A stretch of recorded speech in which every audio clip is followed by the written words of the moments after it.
Hello les bizdev, donc dans cet épisode de Crash Tool, j'ai invité un de nos partenaires privilégiés, c'est Casper avec Anne-Charlotte, qui va nous faire une démonstration de son outil qu'on va aller un peu challenger. Ça va Anne-Charlotte? Ça va et toi? Yeah, super. Je suis content de te recevoir déjà dans nos locaux chez Merci MyBizDev, beaucoup, merci pour ton temps. Avec grand plaisir, c'est toujours bien de voir de nouveaux endroits, de nouvelles têtes. Bah oui, tu m'étonnes. Est-ce que tu es prête pour ce test Casper? Et bah c'est parti, on va tester tout ça. Déjà, avant même qu'on peut commencer, est-ce que tu peux nous présenter Casper? Ouais, pour ceux qui connaissent pas, Casper c'est un outil qui va vous permettre de récupérer en temps réel les informations de contact, que ce soit pour la prospection, pour du recrutement, pour de la vérification d'identité, pour plein de choses. Vous pourrez avoir accès facilement aux emails et numéros de téléphone de contact directement depuis le profil LinkedIn du profil en question. Ok. C'est quoi ton rôle du coup, Anne-Charlotte, toi chez Casper? Moi aujourd'hui chez Casper, je suis directrice marketing. Je suis arrivée en revanche chez Casper au tout début. Donc c'était à peu près il y a 2 ans et demi, 3 ans. Donc j'ai grandement participé à son évolution, ça fait plaisir de voir l'évolution du produit et je connais quand même tous les recoins de l'outil, donc je vais vous présenter tout ça. Ok, c'est bien. Tu sais pourquoi je t'ai invité, Anne-Charlotte? Ici même. Parce que moi, de toute façon, je ne suis pas impartial, moi j'utilise Casper. C'est un outil que j'aime bien, de toute façon, on fait partie d'un partenaire privilégié. Mais quand on fait des démos avec les sales, que ce soit les sales au quotidien, tout se passe toujours hyper bien. Mais dès que nous, on met les mains dedans, c'est jamais pareil que dans les démos. Et le but de t'avoir avec moi aujourd'hui, c'est que fasse ta démo, je te challenge en live. Et on va tester tout ça en live. Comme ça, on verra même les vrais problèmes que peut avoir des users peut-être au quotidien et tu pourras nous enlever peut-être nos épines du pied pour qu'on soit hyper efficient. Et tout à fait. Ok, on y va? Donc comme je vous le disais, Casper c'est une extension qui vient directement se mettre sur vos pages LinkedIn et donc l'idée en termes d'utilisation et le premier produit, ça va être réellement avoir accès au contact de cette personne. Donc vous pouvez aller sur le profil du contact. Je vous montre un premier exemple avec mon profil. Avec ton profil, et après on fera un crash test. L'extension elle marche sur tous les navigateurs ou pas? Chrome, IE, Mozilla? Non, uniquement sur Google. Par définition c'est une extension Google Chrome. Ok. Donc ça Google marche sur Chrome. Voilà, exactement. Donc il faut avoir ces navigateurs là. L'idée, c'est de cliquer sur le widget. Là, je suis sur mon profil. J'avais déjà apparemment dépensé un crédit sur ce contact. Donc, les coordonnées s'affichent déjà. Mais l'idée, c'est que vous aurez d'abord les coordonnées cachées du profil et vous décidez si vous voulez ou pas dépenser un crédit sur le contact selon les informations que Casper peut trouver sur ce profil. Ok. Et c'est quoi les infos que vous allez chercher, vous, alors, du coup, sur les fiches? Les informations qu'on va chercher sur les fiches, ça va être principalement les emails et les numéros de téléphone. Après, quand on va apporter les informations du contact sur un fichier Excel, par exemple, on va donner toutes les informations du profil, donc son nom, prénom, poste, entreprise, email professionnel, email personnel, le numéro de téléphone et puis toutes les informations associées à son entreprise. Donc la taille de l'entreprise. Ah oui, ok, extra. Voilà, toutes les informations qui sont disponibles en fait sur LinkedIn, tout simplement. Extra. C'est quoi ton taux alors de, comment on dit, le taux pour trouver le nombre de données? Le taux de réussite. Il faut compter à peu près 90% d'emails trouvés par Casper. Donc 9 profils sur 10. Je prends en compte email pro et perso. Pour les emails professionnels, on est de l'ordre de 80% et pour les numéros de téléphone, on sera de l'ordre de 40%. Après, tout dépend du profil. Plus un profil est digitalisé, plus on monte dans les statistiques. Ok, c'est risqué, Anne-Charlotte, d'annoncer ça sur c'est risqué. Un crash tool de tuto. Bon, allez, let's go. Tu nous as scrappé ton profil, mais t'imagines bien qu'on va s'en sortir d'autres. Ça serait trop facile sinon, Anne-Charlotte. Dis-moi. Donc, je vais te donner des bizdev que je connais au pif. On va les chercher, on va essayer de les scraper. J'ai 5 crédits parce que là, j'ai un compte test pour montrer que c'est des coordonnées que je n'avais pas trouvées. Donc, on n'a qu'à se dire 5 profils. Ouais, je suis chaud. Tiens, on va commencer par notre bizdev qui est venu nous voir juste avant, là, Antoine Bruel. Tiens. Ok. Un ancien bizdev, SEO maintenant. Alors. Celui-ci? Ouais. Ok. Donc, on va aller sur son profil. Hop. Et de toute façon, on a ensemble toutes les informations en temps réel. Là, dans un premier temps, on peut voir que Casper a réussi à trouver un email professionnel et un email personnel. Okay, on voit qu'il n'y a pas de numéro de téléphone. Donc après, il y a 2 possibilités. Soit on est dans une situation où on fait de la prospection uniquement par mail. Dans ce cas-là, on clique sur voir les emails et on va dépenser un crédit pour avoir accès aux emails du contact. Si on est dans une situation où on cherche exclusivement le numéro de téléphone, dans ce cas-là, les adresses mail, c'est bien de les avoir, mais ce n'est pas forcément le plus intéressant. Casper peut pousser un peu plus la technologie. C'est-à-dire que dans certains cas, Casper arrivera à directement vous afficher les coordonnées du profil. Et puis il y a d'autres situations où notre algorithme il peut rencontrer certaines difficultés dans la collecte d'informations. Et dans ce cas-là, on peut faire appel à certaines technologies qui vont nous permettre d'avoir accès à de nouvelles sources d'informations pour identifier le numéro de téléphone du contact. Et c'est ce qu'on appelle la recherche avancée. Donc dans certains cas, vous aurez une recherche avancée et dans le cas où on n'a pas le numéro de téléphone précisément du contact, il y a cette recherche avancée. Si via la recherche avancée un numéro de téléphone est trouvé, alors dans ce cas-là, ce sera 2 crédits qui seront dépensés. Par contre, si aucun numéro de téléphone est trouvé, aucun crédit n'est dépensé. Donc là, c'est hyper clair, Charlotte. Voilà. Anne-Charlotte. Donc on appuie. Là, on va voir, on appuie, on fait la recherche avancée. 40% de chance, là, c'est ça non, là, on rentre dans 20% des chances que la recherche avancée fonctionne. Quand tu es en avancée, forcément, tu pars de plus loin déjà que les... C'est ça. Donc là, on a trouvé 2 numéros de téléphone, sûrement un numéro pro et un numéro perso. On va checker si c'est les bons. On va checker ça. Et après, j'en ai plus. Je vais voir plus de phone. C'est un numéro étranger. Ouais, il est en étranger. Il y en a un qui est bon. Il y en a un des deux qui est bon. Anne-Charlotte. Donc ok, premier test, ça passe. C'est bon. Ça va. On va quand même continuer un petit. On va continuer d'autres. On va continuer d'autres. On va essayer, mais Alexandre Saunier. Alors, S-A-U-N-I-E-R. Là, je te prends des numéros que je connais, parce que j'ai les numéros dans le répertoire, donc je peux vérifier. Tu vois. On pourrait faire une guest list après connue, mais si je ne l'ai pas, je ne peux pas vérifier. C'est lequel? Quel poste? C'est le premier, ouais. Ouais, c'est sûr. Okay. Tu veux un petit roulement de tambour? Tu veux que je te fasse un jingle avec mes trucs de youtubeur là Ah yes, c'est bon, ça marche. Donc là, on est dans une situation où on n'a même pas eu besoin de la recherche avancée. Casper a directement pu trouver le numéro du contact. Donc là, il n'y a pas besoin de dépenser de crédit, évidemment. Donc je clique sur voir l'information et Casper m'affiche les coordonnées du profil. Ok. Ah oui, effectivement, Alex, il était chez moi aussi avant. Donc tu vois, il a bien un mail BizDev. Son mail perso, je le connais là avec son 1, c'est celui-là, et l'autre pro, c'est celui-là aussi.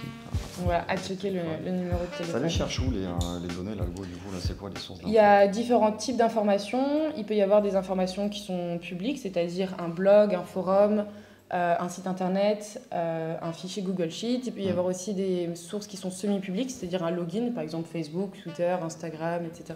Et après, il peut y avoir des partenaires qui vont nous aider à identifier des sources d'informations beaucoup plus complexes. C'est-à-dire débloquer un accès à tel site internet ou voilà, débloquer des chemins pour trouver des informations. Et dans ce cas-là, justement, c'est cette recherche avancée qui serait utilisée quand on fait appel à des partenaires. Ok. Alors, roulement de tambour 04 66. Ah. C'est bon. Ah, c'est bon? Ouais, c'est ah oui, ok, je pensais que tu commençais par 04. Non, c'est la fin. C'est merde, désolé, on a la ligne directe. Ouais, parce que, alors, plus 33 6. C'est bon, c'est le bon numéro. Je préfère regarder la fin. Bon, extra. Donc, ok, là, ça fait 2 sur 2. Là, ça fait 2 sur 2. Ouais. On peut en tester. J'ai encore 2 crédits, parce que j'en avais utilisé 2 pour ma recherche avancée en premier. Donc, il m'en reste encore 2. Ok. On se teste qui, là? Je sais pas. Est-ce que tu voudrais tester peut-être une personnalité? On peut aller chercher le mail, non? Qui c'est qui est... Ah bah tiens, on va prendre Jonathan Tchierko. Jonathan.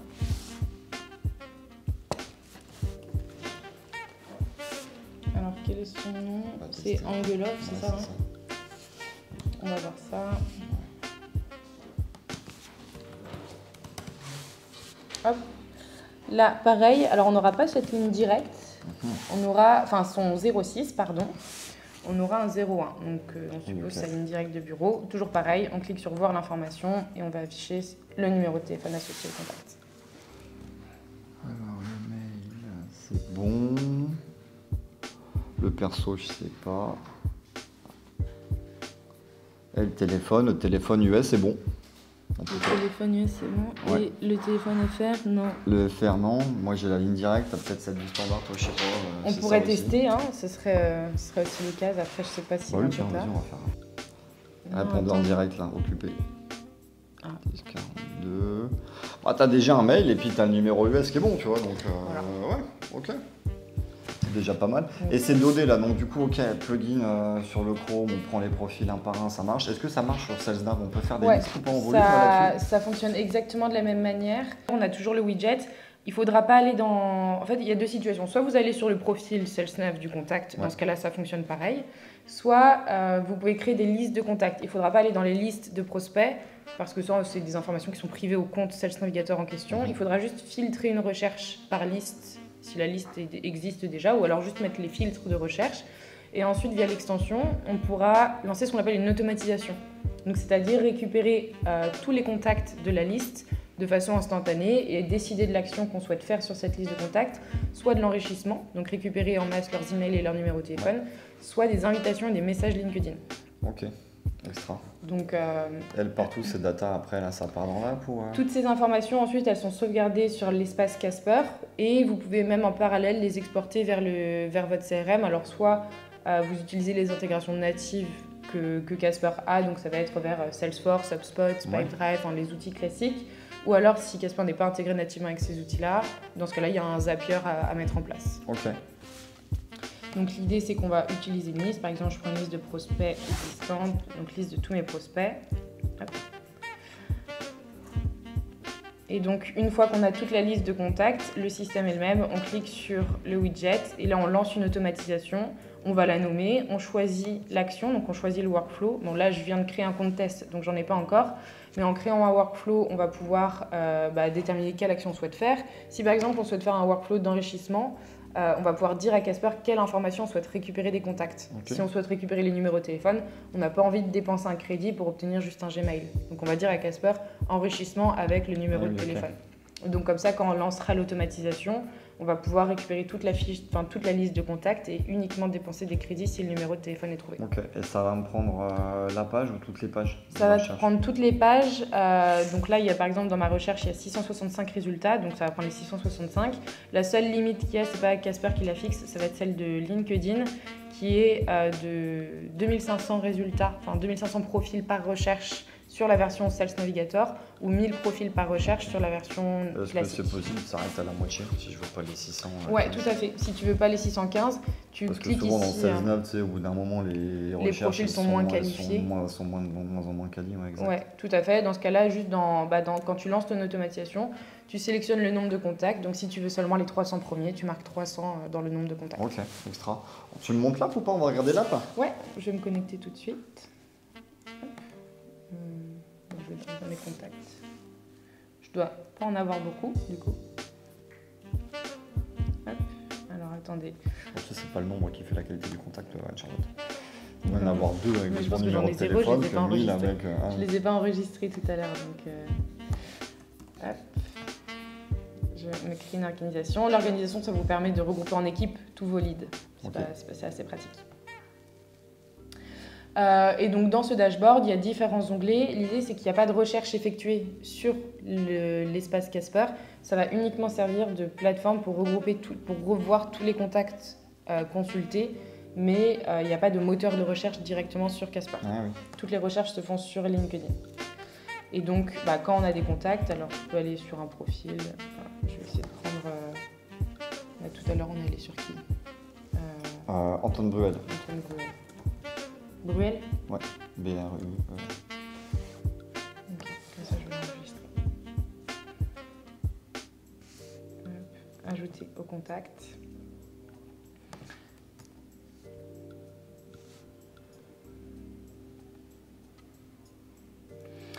Donc là par exemple, le profil qu'on a visité, on a toutes ces informations. Bon là je suis en version encore du coup gratuite.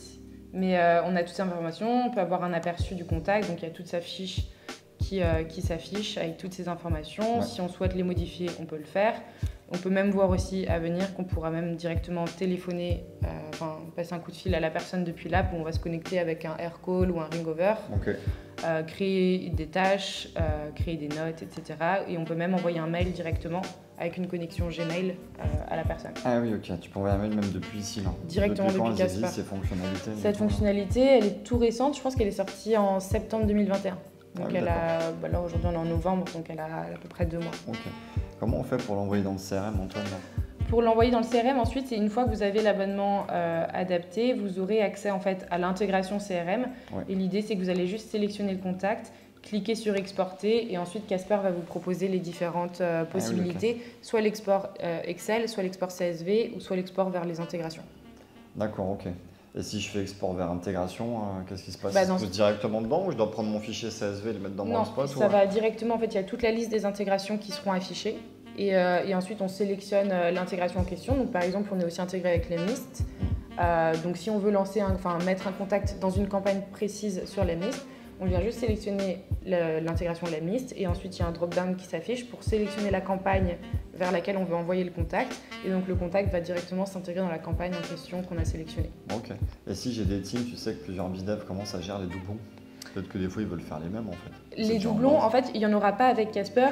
C'est-à-dire que à partir du moment où vous êtes dans la même organisation, donc dans la même équipe, à partir du moment où il y a une personne qui dépense un crédit sur un contact, le crédit parmi tous les membres de l'équipe n'est plus à redépenser sur ce même contact. Ah oui, ok. Donc on va pouvoir savoir si les coordonnées sont déjà affichées, ça veut dire qu'il y a déjà quelqu'un de l'équipe qui a découvert ce contact.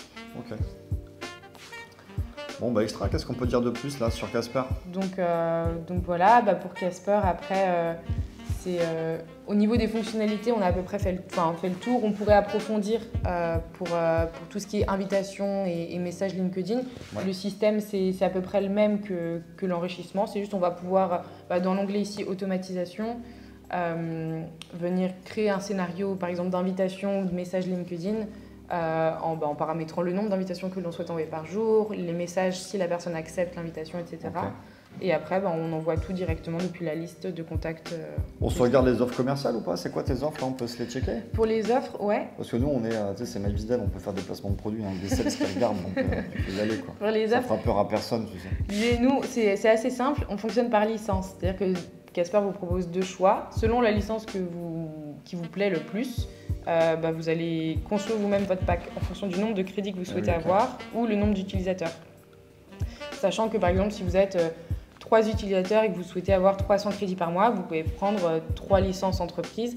Les 300 crédits, ça va permettre d'avoir 300 crédits, ils vont être cumulés dans l'organisation. Donc c'est un pot commun de crédits, c'est pas 100 crédits par personne. Ok.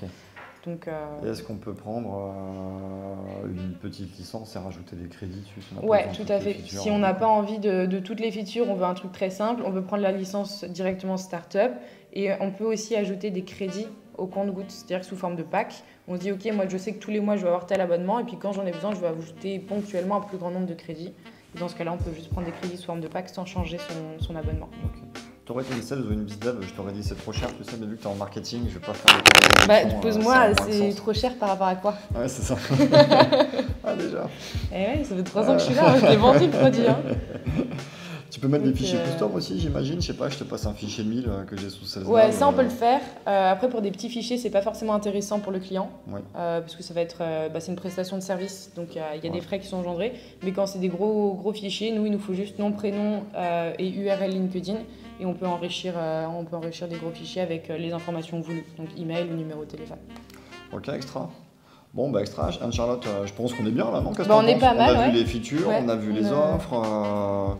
On a vu j'ai pas envie mal de te de dire, il n'y a trucs. plus qu'à mettre les mains dedans maintenant. C'est parce qu'il ça. ne faut pas oublier que c'est en business développement qu'on devient business développeur. Exactement. Donc sur le terrain, il ne faut pas hésiter, il faut essayer au final de dire. De toute façon, voilà, il faut jouer avec l'outil, tester un peu sur les contacts, mais c'est pas compliqué à prendre en main. Ok, cool. Ouais. Bon, extra, merci de nous avoir montré tout ça. Avec plaisir. Merci. Allez les bizdev, au boulot, bye.